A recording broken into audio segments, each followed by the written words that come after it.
Hello, ladies and gentlemen. It's that time of the week already. Time for another edition of This Week in Cleantech, your favorite 15-minute roundup of the biggest stories in climate and clean energy each week. If you're keeping track of the date at home, which you should, so your bills go out on time, it's Friday, April 10th, 2026, or a later date when you're listening to this. We've got a guest in the waiting room that Mike Casey has been talking about for a long time, getting on the show. I don't mean to oversell it, but we've got Kelsey Tamborrino from POLITICO. Waiting for us to shut up so she can talk. If you haven't read it yet, you should. She wrote a story in E&E News. She's going to talk to us about it in just a few minutes. Until that moment, I am Factor This content director Paul Gerke, joined as always by Cleantech commentator Mike Casey of Tigercomm. Excuse me. Man, I had a sneeze and I fought it back just in that moment. That's terrible. We should probably start from the beginning, but I'm gonna press on. I'm one take Paul, Mike. Good class. Good morning, Mr. Gerke. Excuse me. How are you, sir? I'm good, man. Now that I got that out of the way. Okay. Well, hey, this is so much fun to do with you every week. Did I ever tell you that? Don't let it go to your head. But it's just this is. I have a lot of fun doing this stuff. That's really nice, man. I appreciate that, and we like to hear positive feedback, even if it has to come from within. If it comes from without, it's even better. So if you like what you hear and see on the show, send us your thoughts. Email us, TWIC at Tigercomm with 2Ms.us. Just send a story, send us a link. If you got thoughts about the show, whatever it is, we'd love to talk about it in this beginning segment. But since we don't have any of that, we got 5 stories to talk about. Let's start with number 1, Mike. Oh, heck yeah. Tyler Katzenberger from Politico. We are all Politico'd all over the place today. Mm-hmm. Wisconsin City passes nation's first anti-data center referendum, Mr. Gerke. I don't want to say I told you so, but we have been pointing out how the not in my backyard isms were just going to intensify around the data center space, and I think this article is a testament to that.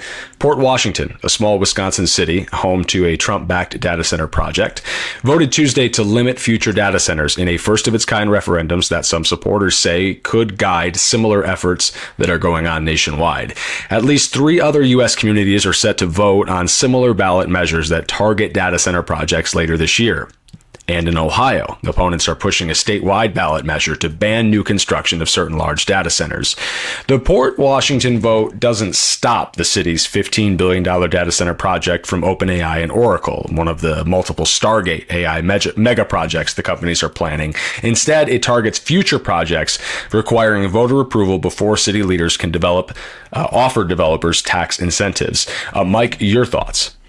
Well, so the first referendum could be blocked in a few days by a court challenge, but more data center measures are being considered. Let's see who's getting in the pool. So Monterey Park, California, they vote in June to ban new data center construction within city limits. Augusta Township, Michigan, their residents will decide on whether to override a local ordinance that cleared the way for a data center. In November, Janesville, Wisconsin residents will vote on whether to move forward with turning a former GM plant into an AI facility or to scrap the plan entirely. Last, but certainly not least, is the entire state of Maine has just become a data center-free zone, Paul Gerke. Story number 2 this week, Amy Harder from Axios, titled Exclusive Record Funding for Fusion Power Plants as Trump Eyes Cuts. What's it about, Mike? Yeah, and Amy Harder is a This Week in Cleantech veteran, Mr. Gerke, you'll remember. Came out here and talked about some. Absolutely. So the Energy Department's Advanced Energy Research Agency, or ARPA-E, will commit to $135 million over the next 18 months to speed up the development of fusion energy technologies. This is the single largest fusion investment in the agency's history. The funding will break down barriers that have kept fusion from reaching commercial scale and accelerate different fusion technologies already under development. The tech is still in early development, as it has been for many years, so federal support is likely necessary for it to commercialize. This funding announcement comes as Trump's 2027 budget proposal seeks to cut DOE's Fusion Energy Sciences Initiative from $805 million to $755 million. On the other hand, the Chinese government is spending at least $6.5 billion on fusion. That's compared to estimates of $1 billion from the U.S. government. Paul? I've got just one point to make, and that fusion is 10 to 20 years away. And you could have said that 10 to 20 years ago, too. The fusion industry says that $135 million is not enough to scale the tech. No duh. On a recent podcast, your friend Chris Wright said fusion could still be 10 to 20 years away from powering the grid. 40 years ago, people were also thinking 10 to 20 years. About 50 years ago, I'd say it was about 10 to 20 years away. Third story, Mike. You're gloom and doom today. No, what are you talking about? I'm in a great mood. You're anti-fusion. I had golden grams today, brother. I'm feeling like $1 million. All right. Third story, Todd Woody, Bloomberg. State climate laws targeted around U.S. as Iran war spikes gas prices. Can you get over yourself I like and how talk that about didn't the even story? register. I'm like, I just throw a curveball like that, and you're just like, whatever, dude. Story number 3. I'm stepping right over the poo pile and keep on walking. Let's go. Come on, man. All right. Countries and consumers are turning to more renewables during the war in Iran, as we've highlighted previously on this program. Rising U.S. gas prices are fueling efforts to weaken state climate laws. Experts say renewable mandates have little effect on the price of gasoline, but high prices at the pump are intensifying debates in hot-button states like California, Massachusetts, Michigan, New York, over whether climate policies are affordable as electricity, groceries, and housing costs all rise at once. In Michigan, Republicans are working to repeal a 2023 law that requires utilities to secure 100% of power from zero-carbon sources by 2040. You're probably familiar with it, a goal they blame for rising electricity bills. Climate policy experts note, however, that high electricity rates are largely caused by increased demand, and clean energy is cheaper than fossil fuels. They also argue that affordability concerns are increasingly being used to push back on climate policy, even as public support remains strong. Where is all of that lobbying money coming from, Mike Casey? Gee, I wonder, in talking points that could only be written by U.S. fracking secretary, why be right when you can be wrong? Chris wrong. California oil refineries, they warn that $6 a gallon gasoline could climb another $1 or more if state limits tighten industrial carbon to achieve carbon neutrality by 2045. Chevron, which operates 35% of the state's refining capacity, says that changes could cost $500 million within 5 years and threaten the industry's survival. But state regulators reject that claim, using reality to argue against it, saying it doesn't reflect market reality, and arguing the war highlights the need to reduce reliance on fossil fuels. If anybody can play the victim better than the oil industry, I don't know who they are, Paul Gerke. Our first story. Keeping it with the war in Iran, our fourth story is from Rachel Millard, Ian Johnston, and Amy Kasman from the Financial Times, titled, "Will the Iran War Derail the Energy Transition?" Mike, what's in it? So, surging gas prices, perhaps you've noticed those, from the war in Iran are pushing countries in Asia and Europe to fall back on coal to keep the lights on. Countries like Japan and South Korea, they are lifting limits on burning this polluting fuel. And while Italy's delayed a deadline for ending coal power by more than a decade, I will note this stands in stark contrast to Pakistan's investments in solar power. So, analysts say this is likely a short-term shift. Let it be so. Over the long term, the war is expected to accelerate the transition to renewables as countries look to reduce dependence on volatile fossil fuel imports. Plus, global renewable installed capacity has climbed 50% since the end of 2022, and there's been a roughly 70% drop in solar panel costs since that same time. So still, the transition still faces challenges, including high interest rates, grid constraints, and, of course, political pressure engineered by the fracking industry. Paul, your thoughts? A couple quick things to note, and then we'll get to Kelsey, Mike. One, fossil fuels are coming in clutch in a pinch here in a crisis situation, but in the long term, renewables still stronger. Countries aren't rushing to build new coal plants. That's not happening. They're mostly extending the life of existing ones.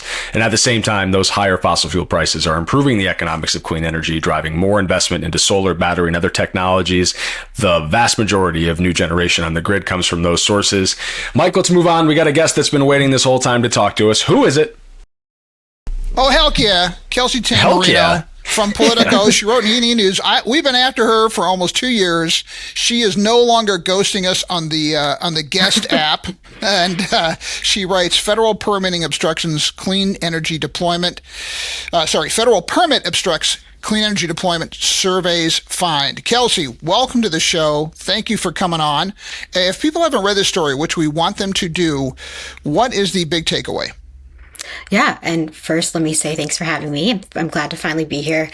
So Crux, which is a clean energy financing platform, they recently conducted a survey in February of 50 renewable energy developers, largely in wind and solar, some with storage, some with not, without storage. And looking back the 12 months from February and a little bit looking forward, and all these folks that they talked to had some sort of interplay with the federal permitting process. And the purpose of this study and this survey was to get a sense of what that looks like. And the findings found that most everyone they talked to has experienced delays with the federal permitting process, and that includes NEPA, but also the Clean Water Act reviews, Endangered Species Act consultations, everything like that.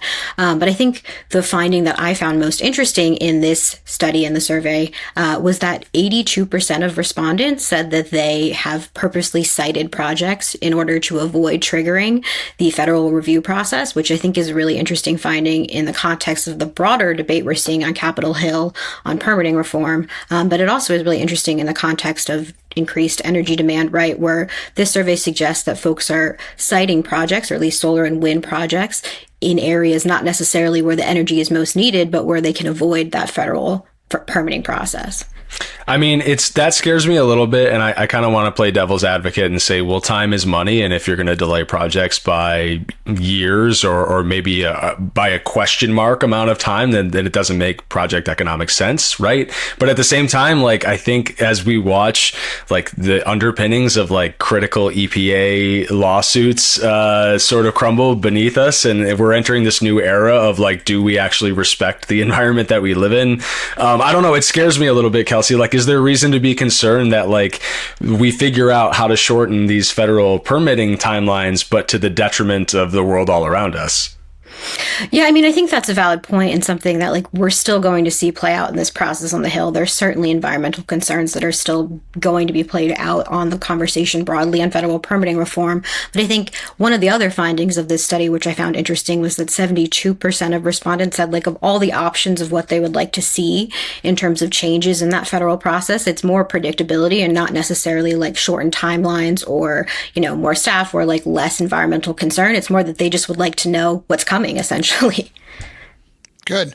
Hey, a question for you. I was just having this discussion with someone today. There's a division in our sector of opinion, not binary, but fairly well defined. There are what I'll call the Cleantech bulls. These are men and women who think reality wins in the end, and you can delay things with policy, but you can't prevent the economics from basically pushing renewables forward as the dominant source of energy in the country. There's another school of thought, which I'll say I fall into, which is that policy really matters on deployment speed and could actually cement gas in as the go-to choice for powering data centers. I'm curious, what opinions did you hear in reporting the story about the importance of federal permits and the obstructions they give? Like, how much weight do you hear people who track energy deployment, how much weight are they giving these obstructions? Yeah, I mean, in the survey, right, and this is only a sample of 50 developers, they're largely folks that had more than 1 gigawatt of capacity in development, so larger folks.